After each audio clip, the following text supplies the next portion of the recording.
उसके बाद आता है रीतिकाल। रीतिकाल का जो समय है 1700 से 1900 तक, 1700 से 1900 तक के समय को रीतिकाल कहा जाता है। रीतिकाल के जितने भी कवि हुए हैं, इन कवियों ने काव्यांगों, रस, छंद, अलंकार, शब्द शक्तियों आदि का प्रयोग अपनी रचनाओं में किया है। इन्हें रीति ग्रंथ भी कहा जाता है। सबसे बड़ी बात यह है कि रीतिकाल की जो भाषा थी, पूरे रीतिकाल की भाषा ब्रज भाषा थी। एक बात, रीतिकाल में श्रृंगार रस का प्रयोग हो, इसे श्रृंगारिक काल के नाम से भी जानते हैं। इसमें श्रृंगार रस की प्रधानता थी रीतिकाल में।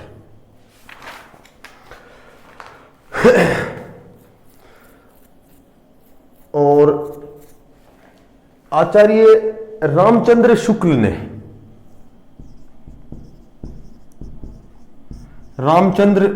ने इस काल को रीतिकाल कहा है। रीतिकाल का नामकरण किसने दिया तो आपको बताना है, आचार्य रामचंद्र शुक्ल ने।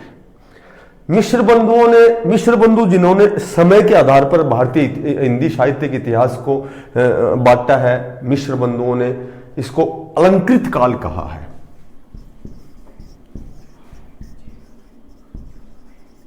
मिश्र बंधुओं ने इस समय को अलंकृत काल कहा है।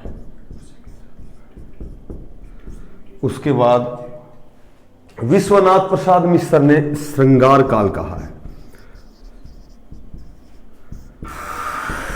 विश्वनाथ प्रसाद मिश्र ने इस समय को श्रृंगार काल कहा है, इसको श्रृंगार काल कहा है।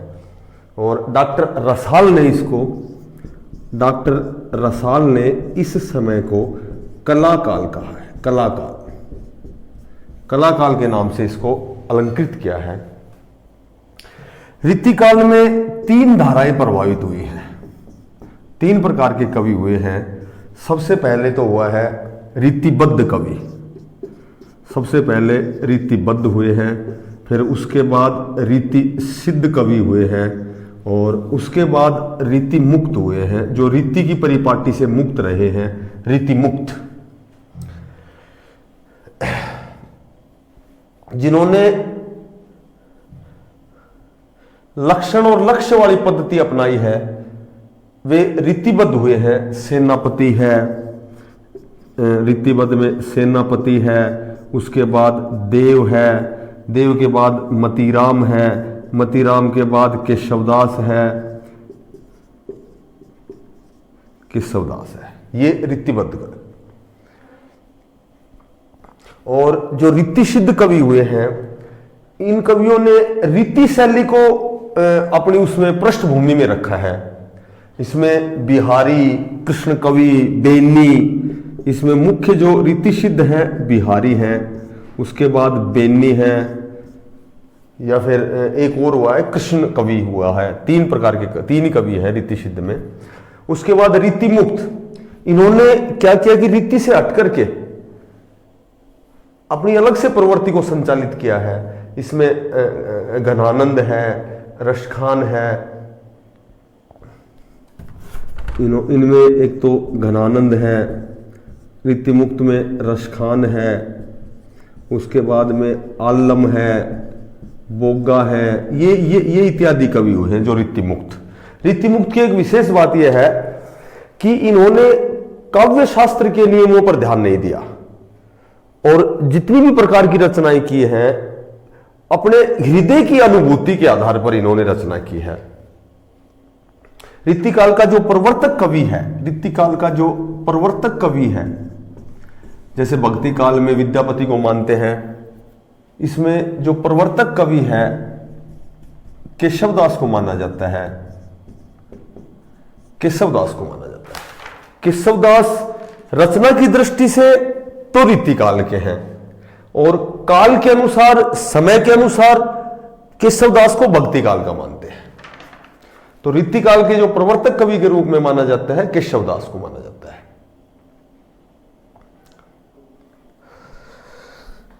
इसके बाद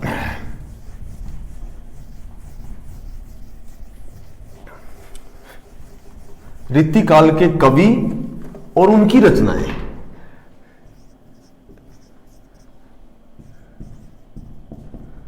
कवि और रचनाएं।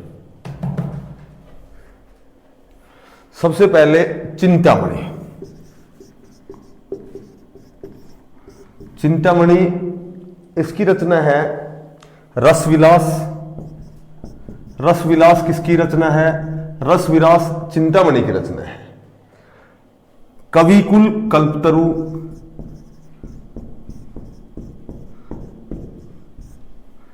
कल्पतरु, रसविलास, और एक इंपॉर्टेंट रचना है छंद विचार। ये तीनों रचनाएं चिंतामणि की रचनाएं हैं। उसके बाद मतीराम। मतीराम की रचना इंपॉर्टेंट रचना है ललित ललाम, रसराज। ललित ललाम, रसराज। उसके बाद महाकवि देव की रचनाएं हैं। देव की रचनाएं हैं शब्द रसायन। शब्द रसायन, भावविलास, सुजान विनोद, और एक रचना है भावविलास। देव के बाद पद्माकर। पद्माकर की इंपॉर्टेंट रचना है हिम्मत बहादुर विरुदावली।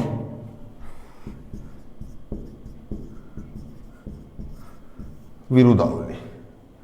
उसके बाद महाकवि भूषण, वीर रस के प्रमुख कवि महाकवि भूषण। भूषण उल्लास। भूषण उल्लास महत्वपूर्ण रचना है। और एक है छत्रसाल दशक। छत्रसाल दशक। उसके बाद बिहारी की एकमात्र रचना है बिहारी। बिहारी की एकमात्र रचना है बिहारी सतसई। बिहारी सतसई में कितने दोहे हैं? एक बार ये क्वेश्चन पूछा था तो आपको बताना है 713 दोहे हैं बिहारी सतसई में। सतसैया के दोहरे जो नाविक के तीर, देखन में छोटे लगे घाव करे गंभीर। उसके बाद केशवदास की रचनाएं, जो रीतिकाल के प्रवर्तक कवि हैं केशवदास। केशवदास की विज्ञान गीता। विज्ञान गीता, रतन बावनी, और उसके बाद रामचंद्रिका। रामचंद्रिका, विज्ञान गीता, रतन बावनी, रसिक प्रिया, कवि प्रिया। कवि प्रिया केशवदास की है। रसिक प्रिया ये भी केशवदास की है। विज्ञान गीता, रतन बावनी, रामचंद्रिका, कवि प्रिया, रसिक प्रिया, ये सभी केशवदास की रचनाएं हैं। उसके बाद एक भिखारी दास की इंपॉर्टेंट रचना है। भिखारी दास की एक इंपॉर्टेंट रचना है काव्य निर्णय।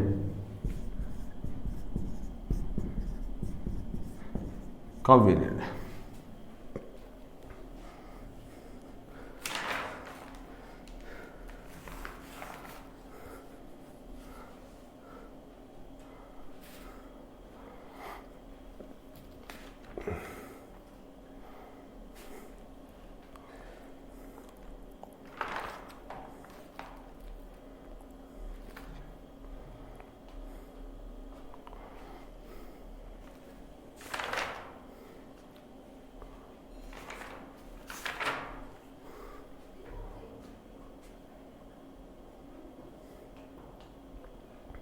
उसके बाद आता है आधुनिक काल। आधुनिक गद्य और पद्य।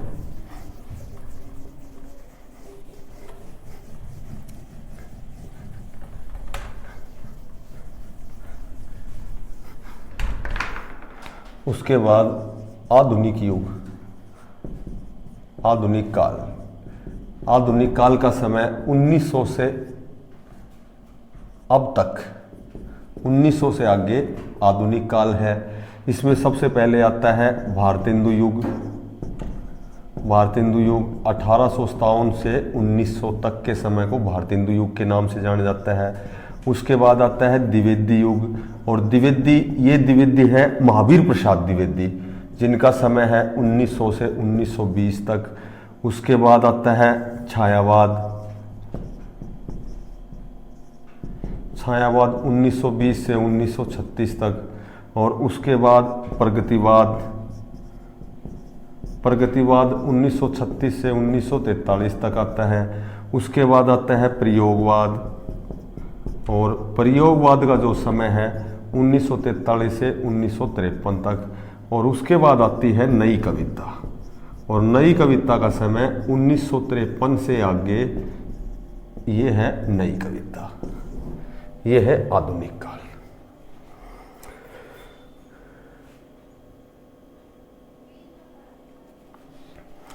सबसे पहले भारतेंदु युग। भारतेंदु युग, भारतेंदु युग में 1857 से 1900 तक के समय को भारतेंदु युग कहते हैं। भारतेंदु युग में जो पद्य था, पद्य की भाषा तो ब्रज भाषा थी, और उसके बाद जो गद्य की भाषा थी उसमें खड़ी बोली का प्रयोग हुआ है। खड़ी बोली का प्रयोग हुआ है। भारतेंदु युग के जो प्रवर्तक कवि हैं, उस समय के जो कवि हैं, बालकृष्ण भट्ट, जो समकालीन कवि हुए हैं, बालकृष्ण भट्ट। उसके बाद प्रताप नारायण मिश्र,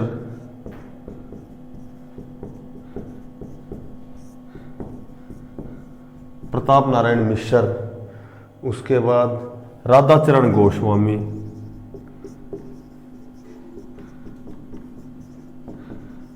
राधाचरण गोस्वामी। उसके बाद लाला श्रीनिवास,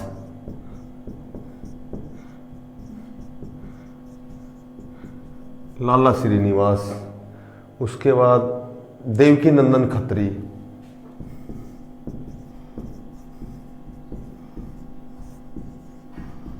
उसके बाद देवकी नंदन खत्री, जिन्होंने चंद्रकांतता और चंद्रकांतता संतति लिखी थी। उसके बाद भगवती चरण वर्मा,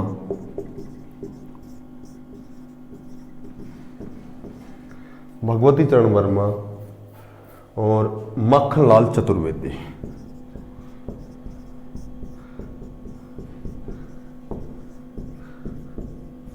मक्खनलाल चतुर्वेदी, ये भारतेंदु युग के समकालीन कवि हैं। ऐसे क्वेश्चन आता है एग्जाम में, निम्नलिखित में से भारतेंदु युग का समकालीन कवि नहीं है, या कौन इसके समकालीन कवि हैं?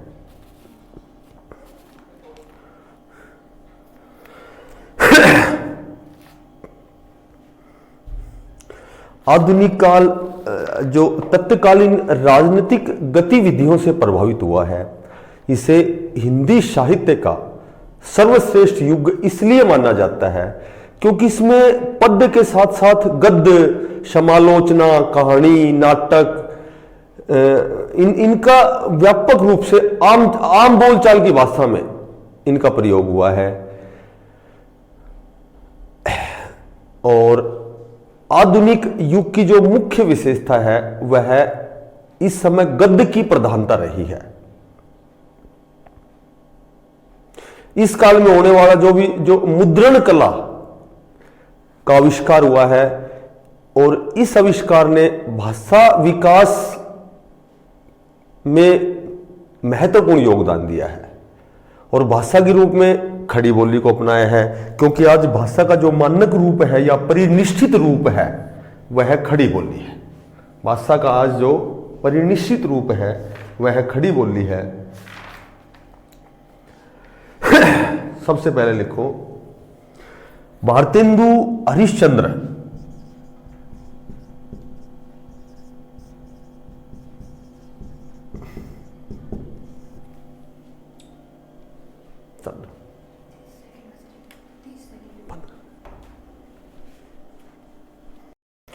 भारतेंदु हरिश्चंद्र हिंदी साहित्य के आधुनिक युग का प्रतिनिधि कवि के रूप में जाना जाता है। इसे आधुनिक युग का प्रतिनिधि कवि के रूप में भारतेंदु हरिश्चंद्र को माना जाता है। इसकी जो सबसे पहले तो इनकी जो पत्रिकाएं हैं, भारतेंदु हरिश्चंद्र की जो पत्रिकाएं हैं, कवि वचन सुधा,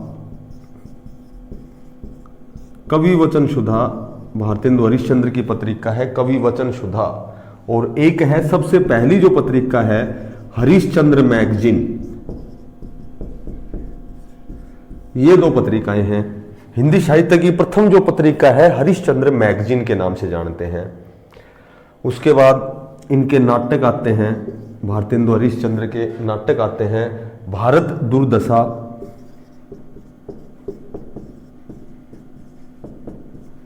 भारत दुर्दशा, अंधेर नगरी।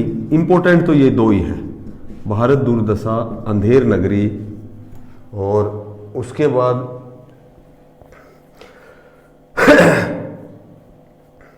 चंद्रावली भी इनका नाटक है, चंद्रावली।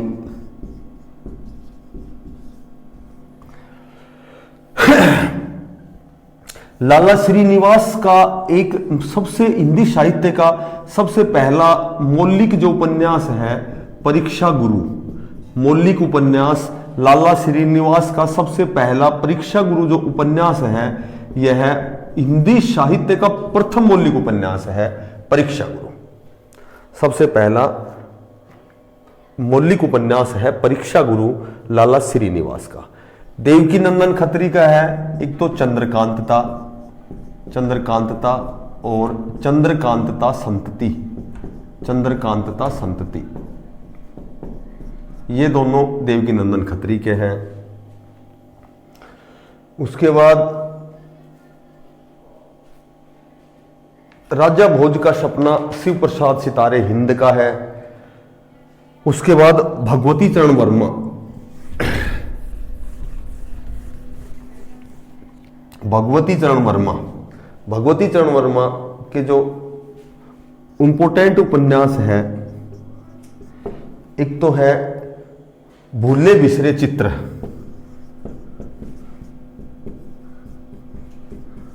इंपोर्टेंट उपन्यास है भूले बिसरे चित्र, और एक इनका मुख्य उपन्यास है पतन। दो इंपोर्टेंट, ये दो याद रख लेना, भगवती चरण वर्मा के दो उपन्यास हैं। धर्मवीर भारती जो सबसे इंपॉर्टेंट है गुनाहों का देवता, गुनाहों का देवता, ये इन्होंने